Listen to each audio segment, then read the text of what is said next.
Meline was 33 years old, and for 8 years, she believed she was living inside a quiet miracle. Her marriage to William had always felt safe, steady, and warm. William was 35, successful, calm, and dependable. He had a good job, a big house, and a gentle way of speaking that made problems feel smaller. When they married, Meline truly thought she was the luckiest woman in the world. Their life was not dramatic, but it was comfortable. Morning coffee together, shared dinners, small jokes before bed.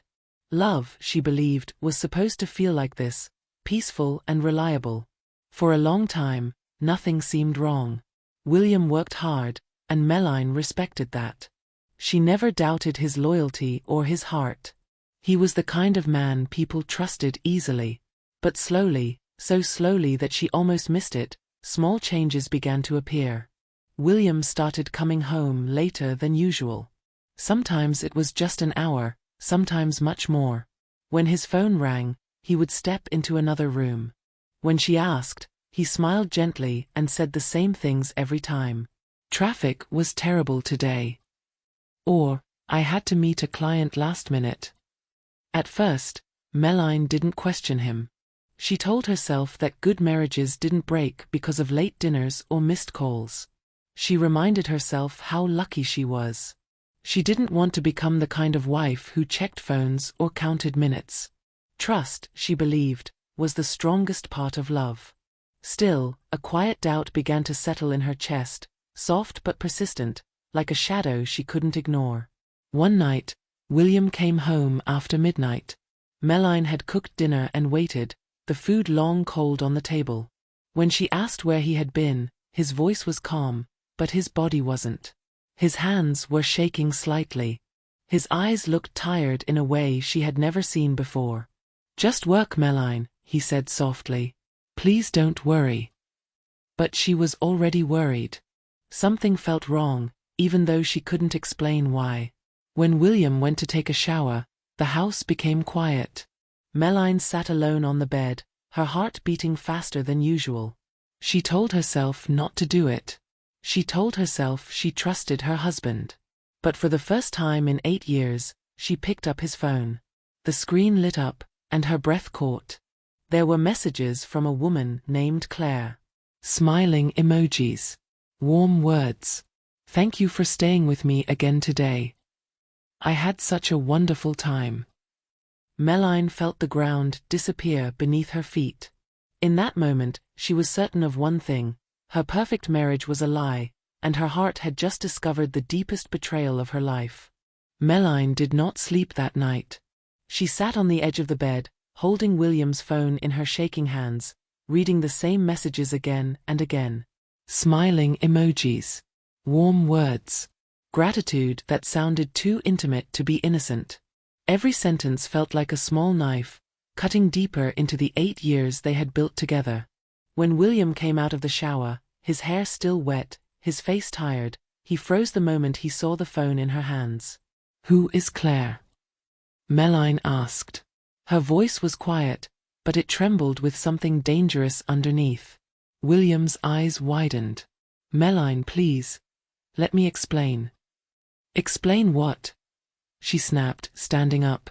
"Explain why another woman thanks you for staying with her again today? Explain the hearts? Explain why you come home late and hide your phone from me?" He reached out to touch her arm, but she pulled away as if burned. "Don't touch me," she said. "Don't lie to me again." William's voice broke. "It's not what you think. I swear. If you just listen." "I have listened for weeks," Meline shouted. "To traffic. To clients. To excuses. I trusted you, William. I trusted you with my whole life." He opened his mouth, then closed it again. For a moment, he looked like a man carrying a weight too heavy to hold. "Someday you'll understand, Meline," he said softly. "I just hope that day comes before it's too late." Those words felt like betrayal itself. To Meline, they sounded like cowardice. Like a man hiding behind mystery instead of telling the truth. Her pain turned into anger, sharp and unstoppable. "Get out," she said. William looked at her, stunned. "Meline." "Get out of my house," she repeated. "If you want to be with her, don't do it under my roof." He didn't argue. He didn't shout. He simply nodded, his eyes full of pain, and quietly packed a small bag. When he walked to the door, he paused, as if hoping she would stop him. She didn't. The door closed behind him with a heavy sound that echoed through the house. The silence that followed was unbearable. Days turned into weeks. Meline did not call. William did not return. She told herself she was strong. She went to work, smiled at people, cooked dinner for one, and slept on her side of the bed. But every night, when the lights were off, she cried until her chest hurt. She replayed everything in her mind, convincing herself again and again, "I did the right thing. I chose my dignity." Still, in the quiet moments, a small voice whispered doubts she refused to hear. Meline had not planned to walk home that evening. Her feet simply carried her forward, step by step, as if the movement itself could quiet the storm in her head. The air was cold, and the city felt distant, wrapped in the dull noise of traffic and tired faces. That was when she saw her, standing near the bus stop, slightly turned away, holding the hand of a small boy. Something about the woman's posture made Meline slow down. She looked thin, exhausted, and familiar in a way that made Meline's chest tighten. Then recognition struck like lightning. It was Claire. The name that had burned into Meline's memory now had a face. Anger rushed in before reason could catch up. Meline walked straight toward her, heart pounding. "So," she said sharply, her voice shaking, "you're the woman who took my husband." Claire looked up, startled, confusion flashing across her face. When Meline said William's name, Claire's expression collapsed. Tears filled her eyes, not with guilt, but with something closer to fear and grief. "Your husband," Claire whispered. "I think there's been a misunderstanding." But Meline was already shaking, words spilling out about messages, late nights, lies. Claire's knees seemed to weaken. She gently pulled her son closer and began to cry, not softly, but as if she had been holding everything inside for too long. "Mrs. Meline," she said at last, "William was never cheating on you. He was helping me." Her voice trembled as she explained. Her son had a severe heart condition. Without treatment, he would not survive. Claire's husband, William's closest friend, had died 2 years earlier in a sudden accident. Before he died, he had made William promise to look after his family if anything ever happened. William had kept that promise in silence. Meline felt the world tilt. Claire showed her proof with shaking hands: hospital bills, transfer records, messages between William and doctors, all carefully saved. "He didn't want anyone to praise him," Claire said. "He didn't want you to feel pressured or guilty. He just wanted to do what was right." She swallowed hard. "He even sold his car last month for my son's surgery." Meline could barely breathe. The man she had accused, the man she had thrown out of their home, had been quietly saving a child's life. Her anger dissolved into horror and regret so deep it felt physical. She turned away, tears blinding her, and reached for her phone. She called William. No answer. Again. Nothing. Her fingers trembled as she typed his name into a message, apologies spilling out in broken sentences. Still no reply. As the bus arrived and Claire stepped away, Meline stood frozen, realizing with terrifying clarity that the truth had come too late, and William was nowhere to be found. Meline searched for William everywhere the next morning, driven by a fear that refused to stay quiet. She went to his office first, her hands shaking as she asked the receptionist if he had come in. The woman looked confused and said William hadn't been to work for days.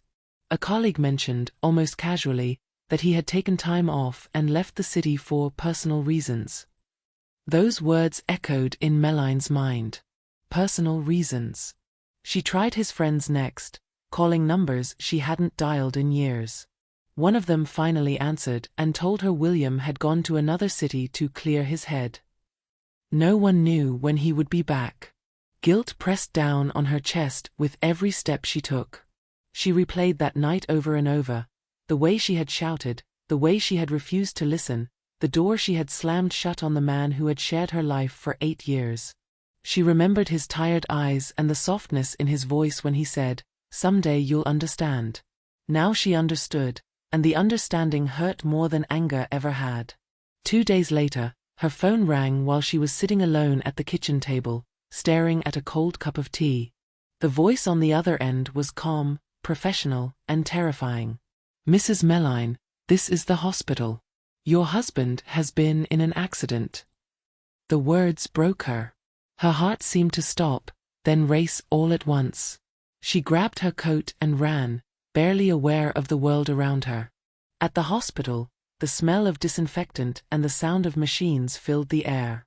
She found William lying on a narrow bed, his skin pale, his head wrapped in white bandages. Tubes and wires surrounded him. Meline fell to her knees beside him, tears spilling freely. "William, please," she whispered. "I'm here. I'm so sorry." His eyes opened slowly, and when he saw her, he smiled, a small, gentle smile that felt unbearable. "Don't cry," he said weakly. "You look beautiful when you smile." She took his hand, feeling how cold and fragile it was. "Why didn't you tell me the truth?" she cried. "Why did you let me think the worst of you?" William looked at her with kindness, not blame. "Because I didn't want you to love me for what I do," he said softly. "I wanted you to love me for who I am. I didn't want you to feel guilty or trapped by my choices. I just wanted to do what was right." Meline shook her head, overcome with regret. "I was blind," she said. "I doubted you when you were saving lives. Please come home. Please forgive me." William squeezed her hand as best he could. "It's okay," he whispered. "Love isn't about being perfect. It's about understanding, even when the truth is hidden." Moments later, the monitors began to sound. Doctors rushed in, voices urgent, movements fast. Meline was pushed gently aside. She watched helpless, as the man she loved slipped away. When the doctor finally turned to her and shook his head, her world collapsed. William was gone. And with him went every chance she had to say she believed in him. 2 weeks after William's funeral, the house felt impossibly quiet. Meline moved through the rooms like a shadow, touching the sofa where he used to sit, the kitchen counter where he once leaned while telling her about his day. Every object felt heavier now, as if it carried words that would never be spoken.